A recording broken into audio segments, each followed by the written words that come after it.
Welcome back, guys. So, a few weeks ago, I did a ranking of my favorite college football rivalries. Not the best college football rivalries, but my personal favorite.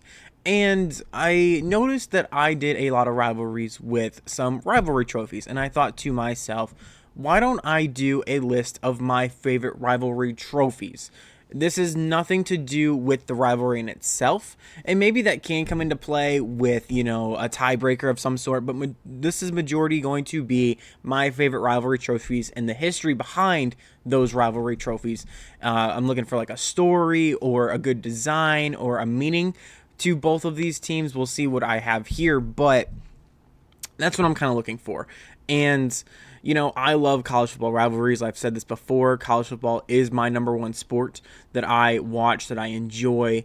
And maybe that's just because I'm kind of in that key demo a little bit, like with my age. But it's just, I've always been that way, even as long as I can remember. I've always, and maybe that's also because of the teams I support. The Browns have not been very good in the NFL for all of my life. Ohio State has been very good for all of my life in college football. So maybe it's also a little bit of that. Maybe it's where I grew up. I grew up in Toledo, where the Ohio State-Michigan rivalry is very, very much the number one rivalry in terms of sports in that area. You know what I mean?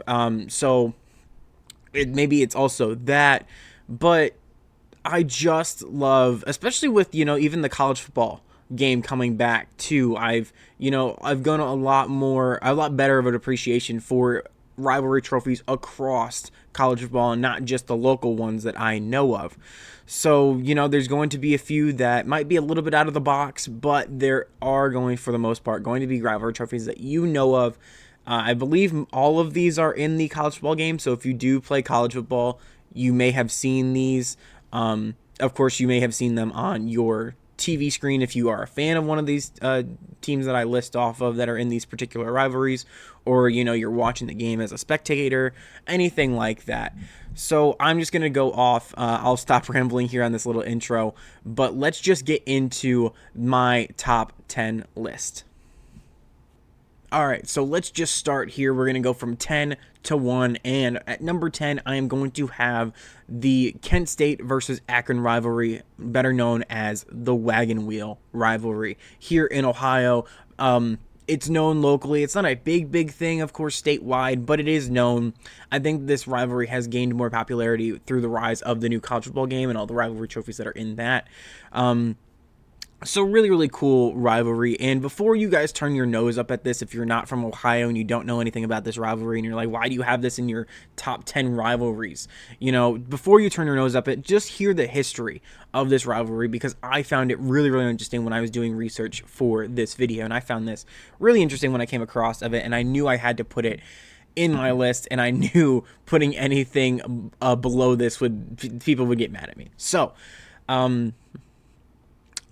in, I want to say 1870, what would be the founder of the University of Akron was traveling through Ohio looking for a spot for the University of Akron, what would become the University of Akron. And he was going through Kent, Ohio, of course, the future location of Kent State, and was obviously using a wagon, and one of his wheels ended up breaking and falling off, and he had to leave it behind. And for close to, I think, over 30 years, actually, it had to stay there. It just was left abandoned for close to over 30 years. And it was, of course, buried and under a bunch of stuff. Obviously, 30 years have passed at this point, and was discovered, I believe, in construction in 1902. It was discovered and brought to his attention. Of course, he was still living at this point, and was brought to his attention. And he suggested that the wheel should be played as for a trophy in the rivalry between Kent State and Akron, with both of those schools already being established at this point. And I want to say Kent State was the first winner of this rivalry game, and it's been a thing ever since 1902, I want to say. So very long history. Of course, smaller schools, group of 5 schools. But really cool history that, the founder of Akron just happened to lose a wheel, and there was the the history of this game. So really, really cool. Little details like having the logos in the center of the wheel there. If you can see up on that picture, it's very small, but the Akron logo is in the middle. I'm on the flip side. There is the Kent State logo, obviously, too. So really cool detail there. And it's one of the better group of 5 rivalry trophies that we have, in my opinion. So that is going to be my number 10 rivalry trophy, not rivalry, but rivalry trophy. Let's move on to number 9. And number 9, I'm going to have the Egg Bowl. In the Golden Egg, I guess I should say. The Golden Egg trophy between the Ole Miss Rebels and the Mississippi State Bulldogs. Something that has not been, never really been a centerpiece in rivalry weekend. Of course, now this has moved on to Thanksgiving weekend. But never, it's never going to be above an Ohio State, Michigan, or Alabama, Auburn type game. But in terms of rivalry trophies, I think it's kind of funny about this history.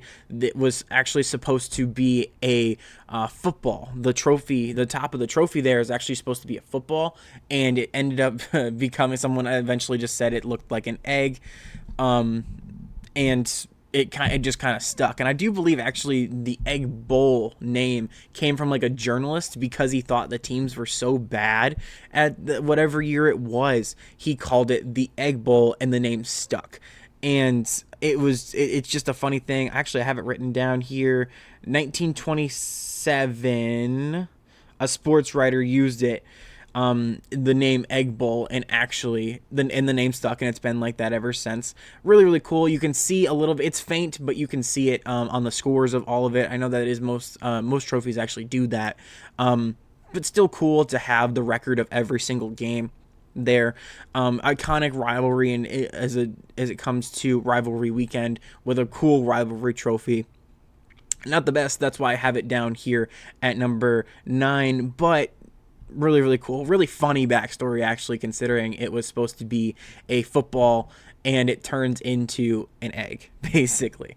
So really, really funny backstory, at least in my opinion. That is number 9. Number 8, I am going to have, don't get mad at me, I'm going to have the Yellow Buck. It's right there. Please don't get mad at me that I cut myself out, or cut it out because of my webcam here. But number 9 is going to be the or number 8, I should say. Number 8 is going to be the Illabuck, and this was first introduced in 1925, and actually it was not a wooden turtle, it was a real turtle, and I think the turtle actually ended up dying a couple years after this rivalry was officially introduced as a rivalry trophy game. And probably not due to stress, but to honor that turtle that ended up passing away, they ended up doing a wooden turtle. And I think this has been the turtle that you see up here in the picture. I believe that is the second rivalry trophy in this history. Of course, this game not being played every year also doesn't help the history of this game, but I think it's a really cool, unique turtle, and it's an Ohio State rivalry trophy. Ohio State does not have any other rivalry trophies apart from the Illabuck here. So that also helps. Illinois, of course, not going to be a thorn in Ohio State's side consistently. Maybe they catch them like they did probably close to a decade ago. Actually, probably over a decade at this point. They did when they ended up last winning it. I want to say it was like 2012, I think, the last time Illinois won this game. But really cool as unique points go, I should say. So, like I said before with the Egg Bowl, the scores are actually kept on the back of the turtle shell, and it's cool. It's a cool thing that has a good rivalry backstory here, with the live turtle being presented to the winner of this game, and it was, of course, Illinois back when this started in 1925, which is also the second oldest rivalry in all of the Big Ten. Rivalry trophy, I mean, not the second oldest rivalry, but the Illabuck is the second oldest rivalry trophy in the Big Ten, sorry. But in 1925, it's just a cool little thing in terms of unique points. One of the more unique college football rivalry trophies, but I thought that I should definitely have that on my list. So let's move on to number 7, and that is going to be the jeweled shillelagh. Could actually not find a picture of the jeweled shillelagh, decent picture, I should say, on the field, which is weird, considering how heated this rivalry is, and so heated that we're not even going to see it for the foreseeable future anymore between Notre Dame and USC. But I figured I should have this on. It's two blue bloods of the sport, and it's an iconic trophy. You know, of course, the shillelagh being more of an Irish thing, jeweled being a Trojan kind of stereotype. I guess USC is more of that, not really Trojan, but USC is more like the California, decoration type stuff. You know what I'm trying to say there, but it's an iconic rivalry that I feel like I had to have on this list. Another cool thing that I really like is, as you can see up here on this picture, is for every game that is played, if Notre Dame wins, they get a little, clover on the trophy. If USC wins, they have a Trojan logo that goes on to the trophy. So this trophy was first presented in 1952, and it was actually the Notre Dame coach who proposed this when it was a home and home series, just a home and home series between the two teams, and they were playing ever since 1943. They played every year since 1943, apart from the 2020 season, and up until now, where unfortunately we're not going to be able to see this because of scheduling issues. And I'm not going to get into my opinion on what is that. I think it's still soft for Notre Dame not to join a conference. I think that I guess I should get into it. I think it is refreshing to see a team stand up for themselves against Notre Dame and be like, fine, we don't need you, but you need us, and we're fine letting this rivalry go for a couple years if it means that we don't have to bend over backwards just to please Notre Dame. Because the story goes that Notre Dame wanted to play this game later in the season, and USC did not want to interrupt the Big Ten schedule to go play a non-conference game against one of the better opponents that they could have in a non-conference schedule. Of this, why it's kind of soft for USC not to want to play Notre Dame, but it's ridiculous that Notre Dame gets to pick half of their schedule and they fill it out with teams like but Army and Navy and Purdue. And I know Purdue is technically a rivalry trophy. I did not put that game on here if you're wondering, but Purdue and all of these the service academy schools and the lower classification schools. I know they have like a half. It's a 50-50 deal with the ACC. I don't know. It's weird what they do there, but it's just like it's cool to see a team and somebody in the college football community stick up against Notre Dame. The College Football Playoff Committee has, of course, said that if Notre Dame is ranked in the top 12, that they are clinched in a spot. I think that's ridiculous. I think Notre Dame should join a conference. I've said that multiple times on here. I will continue to say it until Notre Dame joins a conference.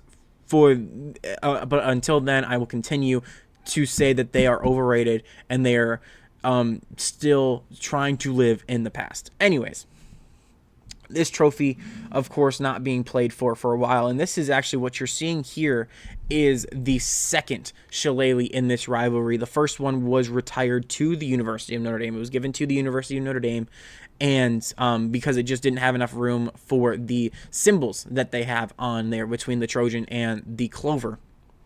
Just ran out of room, so this is the second one, and that was introduced in 1996, the original one, or 1997, I'm sorry. In 1997, it was given back to the rivalry. 1995, the first one retired, so a 2-year gap there. But Notre Dame does lead this series, but both teams have had this the streak go in their way. It's been a competitive rivalry for the most part. Notre Dame in modern times have had this rivalry kind of on lockdown because of the ups and downs of the USC program in modern times. But I would love to see USC get back to their prime days and maybe have this rivalry back, and we get a prime Notre Dame versus a prime USC, and maybe it's a Big Ten conference game if Notre Dame wants to join the Big Ten at one point. I think it's more likely that they'll join the ACC, but maybe they join the Big Ten down the road, and this can be a protected rivalry under the Big Ten conference. So what am I at? number 6, and I am going to go here with the Golden Boots. Something yet again that I find very unique is not only is this trophy, obviously not a boot, but it looks, of course, like a boot because of how the states are aligned. It's, of course, Akron, or not, why do I keep saying Akron? Arkansas up top, and Louisiana at the bottom there. Louisiana already shaped kind of like a boot. They just kind of added Arkansas on. And it's really cool. Of course, the trophy is golden or gold. So golden boot there. So this rivalry was first played in 1901. It was elevated to a rivalry game in 1996, where the schools introduced this rivalry trophy and has been played every year ever since. So, really, really cool history there, and I do love just the design of it too. Just with the boot, and I feel like I just had to put this on there because of the design of this trophy.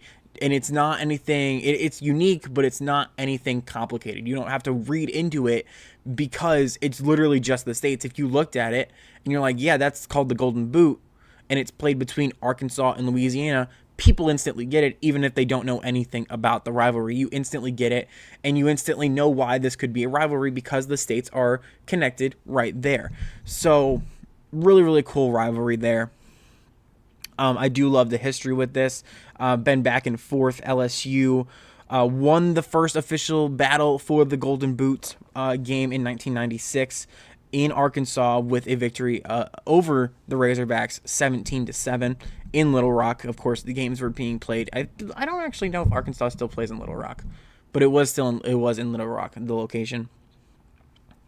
And then the most infamous game I also have down here is the game where LSU was stunned by Arkansas on a touchdown pass in the closing seconds to clinch a berth into the SEC championship. So this game has been played for high stakes. It's not like a game that you can just kind of look at and be like, whatever, it's just that game. This game has been important on a national stage before, and it's only a matter of time before that goes back to being the case. We'll see what college football looks like at that point. Arkansas, of course, being down, and LSU trying to come back under Lane Kiffin.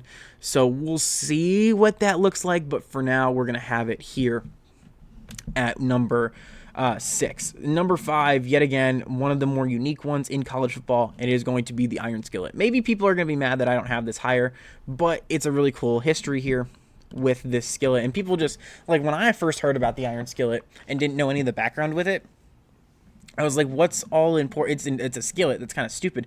But what happened was during the pregame, so the tailgating, stuff with, fans talking back and forth, and SMU fans, this is, of course, a game between SMU and TCU, by the way. SMU fans were frying frog legs, TCU Horned Frog, get it, ha ha ha. They were frying frog legs before the game, and a TCU fan came over and said, "Why don't we, if TCU wins this game, you have to give me that skillet."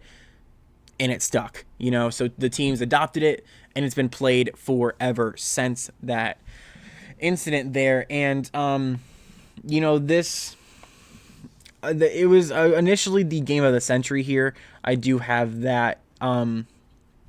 Where in 1935, so it's been a while since this game has been recognized on a national level like that when it comes to importance.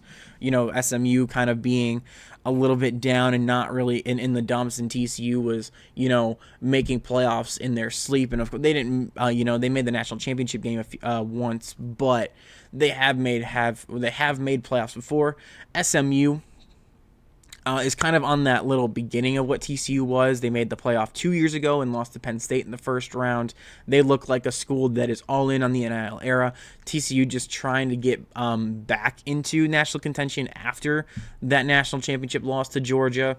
So we'll see what happens with that. But a really cool thing, you can see the plaque, the Iron Skillet, there in the middle of the trophy. But really cool uniqueness there and cool backstory for it.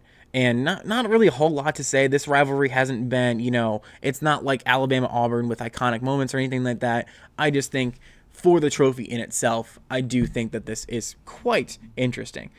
And now we're going to go to the top 4. And that is going to be number 4, Floyd of Rosendale. This game is played between Iowa and Minnesota, and it weighs 98 pounds. And also, I forgot, real quick, the Golden Boot. I'll go back to that, actually. Hold on.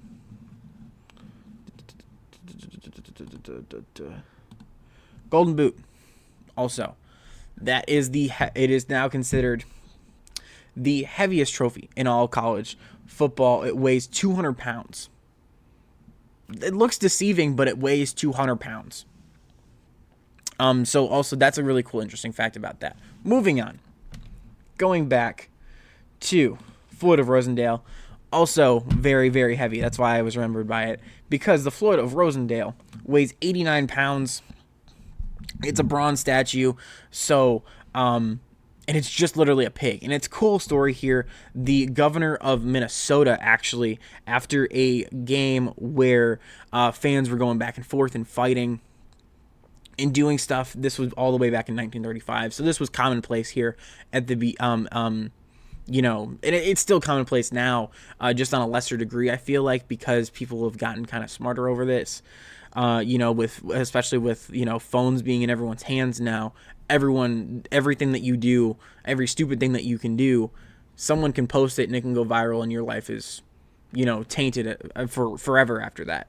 So ever since that game in 1935, it was actually racial tensions between the teams, where Iowa had an African American running back, and Minnesota was just roughing him up and doing unnecessary things, and nothing was getting called.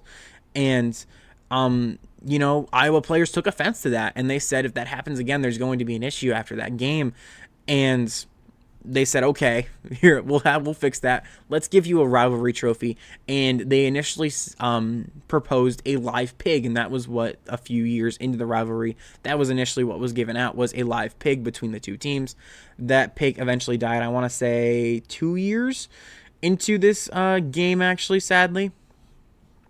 And so 1930, actually no, the original, 1936, it passed away. So 1, maybe 2 years this pig was living. But after that, it was memorialized into the bronze trophy that you see above my head here. So cool backstory there. Have tensions in a rivalry? Here, let's give it a rivalry trophy, and that'll fix everything. Just, it's funny how some of these backstories kind of work like that too. Let's move on to number 3. We're getting into the top 3 here, and it is going to be the Golden Hat in the Texas versus Oklahoma rivalry. The Red River Shootout, the Red River Rivalry, whatever you want to call it. And of course, yet again, we know the rivalry. It was in my top, I want to say top 2, top 3 rivalries of all time. In my opinion, not of all time, but in my opinion, top 2, top 3. I can't remember which one I had it there, but Oklahoma, Texas, like I said before, the neutral field is perfect. I feel like for this rivalry, it's perfect. I don't think that other rivalries should have neutral fields. Florida, Georgia. But for this rivalry, it fits perfect. They're split down the 50-yard line. So you go from one end zone being, you're in Oklahoma, one end zone, you're in Texas. Really, really cool. I hate the sideline to sideline split. No, put them down the 50-yard line. That goes for every neutral field. Get on the ball at college football. Anyways, also, if you want to do like sideline to sideline, have majority, do like the end zone, like have your split be the begin or the end of the end zone on one side, and then have it loop around to the end of the end zone on the other side, and then have the other side. So at least you have the two end zones on both sides there. I feel like that's a little more complicated, but if you want to have it kind of mostly sideline to sideline, still have the end zones be majority fans of that team. Have, let's say, Ohio State, Michigan. Have on the Ohio State side, have the majority of that end zone be Ohio State fans. Have the majority of the other end zone be Michigan fans. Maybe that's just a small thing for me, but I love the 50-50 split. I hate the sideline to sideline split when it comes to neutral fields. Oklahoma and Texas in the Cotton Bowl do it perfectly. And I believe there's also is another rivalry trophy that's actually handed out to like the government, the elected officials in Oklahoma and Texas. I could not find it, but I feel like I heard something about that one day when I was just, watching stuff, um, and just came across that. But this was originally, actually, the history of this hat here, of the golden hat, was it was originally supposed to be bronze, and then in the 1970s it was renamed the golden hat in paint gold, obviously. So cool thing, this has been a trophy since 1941, where it was donated by the state fair, which is of course the where this game is played. Ever the Texas State Fair happens, and in that, your tailgate is the fair basically when this game goes on between Oklahoma and Texas. But one of the most heated rivalries in all of college football. Even now, of course, it definitely helps that the fans are 50-50 and you kind of have that split. And I feel like it's really cool to be, I think I did this before, but to have, maybe you're a Texas player and you're on, let's say, the Texas 20-yard line, and you take it 80 yards to the house. You go from one side screaming their heads off, and you cross the 50 and it's dead silent. Just think about that. That's awesome to me. You just go from screaming their heads off to silent as soon as you cross the 50-yard line. I feel like that's really cool. Anyways, for the hat, I know it's just a hat, but the iconic rivalry, I feel like, is what put this over the top for me, and that's why I have it at number 3. Number 2 is going to be Paul Bunyan's axe, and I love this rivalry trophy. It was initially, backstory on this rivalry, it was initially played for a slab of bacon. And it was, I want to say, the 1930s, 1940s, where this slab of bacon that Wisconsin and Minnesota were playing for went missing. And they never found it up until, I feel like it was only a few years ago, where someone had actually found it in like a storage closet in one of the universities. And whoever, kept it was actually updating the scores all the way up to, I believe, a few years before it was found. So really, really cool there that someone was actually updating the scores on that slab of bacon.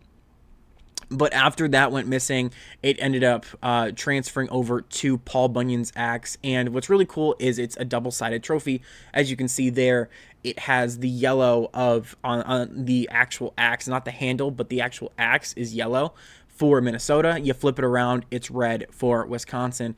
And on the handle of the axe, you can see all the scores that are on the handle that have been played for that specific trophy. I do believe there has been 2 rivalry trophies in this, or axes, I guess, in this rivalry so far. We'll see what year that other one's supposed to run out of room.